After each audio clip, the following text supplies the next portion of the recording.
একটা ছোট কোম্পানি, অল্প বাজেট, অনেক সমালোচনা, কিন্তু আজ তারা বিশ্বসঙ্গীতের ইতিহাস বদলে দিয়েছে। হ্যাঁ, আজ আমরা কথা বলবো বেটসের অবিশ্বাস্য যাত্রা নিয়ে। একটি ছেলের দল যারা শুধু গান করেনি, বরং একটি প্রজন্মের কণ্ঠ হয়ে উঠেছে। 2013 সালে একটি ছোট এজেন্সি থেকে আত্মপ্রকাশ করে 7 জন তরুণ শিল্পী। তাদের সামনে ছিল না বড় স্পন্সর, না ছিল বিশাল প্রচারণা।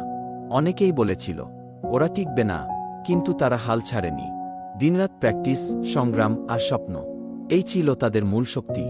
শুরুর দিকে তাদের অ্যালবাম খুব বেশি বিক্রি হয়নি, কিন্তু তারা ভিন্ন কিছু করেছিল। তারা তাদের গল্প বলেছিল, যুব সমাজের কষ্ট, মানসিক চাপ, স্বপ্ন আর আত্মবিশ্বাস, সবকিছু তারা গানের মাধ্যমে প্রকাশ করেছে। এটাই মানুষকে ছুঁয়ে গেছে। ধীরে ধীরে বেটস শুধু কোরিয়ায় নয়, আমেরিকা, ইউরোপ, এশিয়া, সারা বিশ্বে জনপ্রিয় হয়ে ওঠে। তাদের গান বিলবোর্ড চার্টে জায়গা করে নেয়। বিশ্বের বড় বড় মঞ্চে তারা পারফর্ম করে। আজ তারা শুধু একটি ব্যান্ড নয়, একটি গ্লোবাল ফেনোমেনন। বেটসের শক্তির বড় অংশ হল তাদের ভক্তরা, আর্মি। এই সম্পর্ক শুধু শিল্পী আর ভক্তের নয়, এটি পরিবার। তারা মানসিক স্বাস্থ্য, আত্মভালোবাসা এবং ইতিবাচক বার্তা ছড়িয়ে দিয়েছে সারা বিশ্বে। বেটস আমাদের শিখিয়েছে, ছোট থেকে শুরু করলেও বড় স্বপ্ন দেখা যায়। সমালোচনা থাকবেই, কিন্তু অধ্যবসায় থাকলে সফলতা আসবেই। এটাই বেটসের আসল গল্প। সংগ্রাম থেকে বিশ্বজয়। কিন্তু এই বিশ্বজয় একদিনে আসেনি। প্রতিটি সাফল্যের পেছনে ছিল অগণিত নির্ঘুম রাত, ছিল ব্যর্থতা, হতাশা এবং বারবার নিজেকে প্রমাণ করার লড়াই। তারা জানত কেউ তাদের জায়গা করে দেবে না, তাদেরই নিজেদের জায়গা তৈরি করতে হবে। সেই কারণেই তারা শুধু গান বানায়নি, তারা একটি আন্দোলন শুরু করেছিল। তাদের গান বলেছে বাস্তব গল্প। স্কুলের চাপ, সামাজিক প্রত্যাশা, মানসিক ক্লান্তি, নিজেকে হারিয়ে ফেলার ভয়, এই সব কিছুকে তারা শব্দে, সুরে এবং মঞ্চে রূপ দিয়েছে। আর তখনই কিছু বদলাতে শুরু করে। মানুষ শুধু একজন শিল্পীকে নয়, একটি সত্যিকারের কণ্ঠকে চিনতে শুরু করে।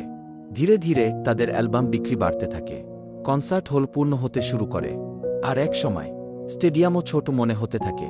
তারা পৌঁছে যায় আন্তর্জাতিক মঞ্চে। বিশ্বের সবচেয়ে বড় পুরস্কার অনুষ্ঠানে তাদের নাম উচ্চারিত হয়। সঙ্গীত চার্টে তারা ইতিহাস তৈরি করে। কিন্তু সবচেয়ে বড় অর্জন ছিল না ট্রফি, ছিল না রেকর্ড ভাঙা। সবচেয়ে বড় অর্জন ছিল বিশ্বজুড়ে লাখো তরুণ তরুণীর মনে আশা জাগানো। তারা প্রমাণ করেছে, ভিন্ন হওয়া দুর্বলতা নয়, বরং সেটাই তোমার শক্তি। তারা বলেছে, নিজেকে ভালোবাসো, নিজের কণ্ঠকে মূল্য দাও, নিজের স্বপ্নকে কখনো ছোট করে দেখো না। এই বার্তাগুলো শুধু গানের লিরিক্স ছিল না, এগুলো ছিল একটি প্রজন্মের আত্মকথন। আর সেই কারণেই তাদের ভক্তরা শুধু শ্রোতা নয়, তারা একটি পরিবার। একটি পরিবার যারা আনন্দে একসাথে হাসে, দুঃখে একসাথে কাঁদে এবং প্রতিটি অর্জন একসাথে উদযাপন করে। আজ বেটস শুধু একটি মিউজিক গ্রুপ নয়, তারা একটি সাংস্কৃতিক প্রভাব, একটি বৈশ্বিক শক্তি, একটি অনুপ্রেরণার প্রতীক। তাদের যাত্রা আমাদের মনে করিয়ে দেয়, তোমার শুরুটা যত ছোটই হোক, তোমার স্বপ্ন ততটাই বড় হতে পারে। সমালোচনা তোমাকে থামাতে পারে না, যদি তুমি নিজেকে বিশ্বাস করো। ব্যর্থতা তোমাকে হারাতে পারে না, যদি তুমি আবার উঠে দাঁড়াও। কারণ শেষ পর্যন্ত সফলতা তাদেরই আসে, যারা হাল ছাড়ে না। এটাই বেটসের গল্প, একটি ছোট কোম্পানি থেকে শুরু, আর আজ বিশ্বমঞ্চে দাঁড়িয়ে থাকা 7টি নাম। কিন্তু এই বিশ্বজয় কোনো ভাগ্যের খেলা ছিল না, এটি ছিল ধৈর্য, আত্মবিশ্বাস এবং অবিচল পরিশ্রমের ফল। একটা সময় ছিল যখন তাদের অ্যালবাম খুব বেশি বিক্রি হয়নি, মিডিয়া তাদের গুরুত্ব দেয়নি, অনেকে তাদের নামই জানত না।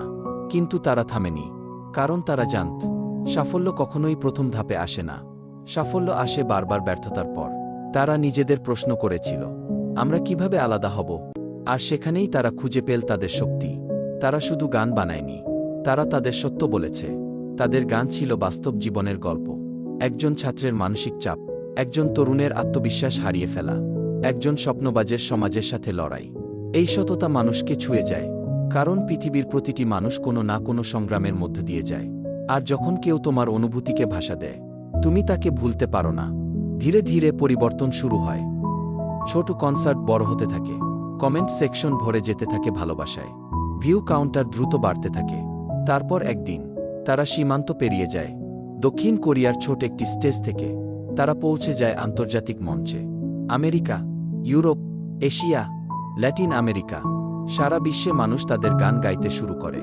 তাদের গান জায়গা করে নেয় বিশ্বসঙ্গীতের শীর্ষ তালিকায়। বিশ্বের বড় বড় পুরস্কার অনুষ্ঠানে তাদের নাম ঘোষিত হয়। স্টেডিয়াম ভরে যায় হাজার হাজার আলোর সাগরে। কিন্তু এখানেই গল্প শেষ নয়। সবচেয়ে বড় শক্তি ছিল তাদের ভক্তরা, অর্মি। অর্মি শুধু একজন ফ্যান নয়, এটি একটি আন্দোলন, এটি একটি পরিবার। এই সম্পর্ক শুধু শিল্পী আর শ্রোতার নয়, এটি বিশ্বাসের সম্পর্ক, এটি সম্মানের সম্পর্ক। তারা একসাথে মানসিক স্বাস্থ্য নিয়ে কথা বলেছে, একসাথে আত্মভালোবাসার কথা, তোমার ব্যর্থতা নিয়ে কথা বলবে।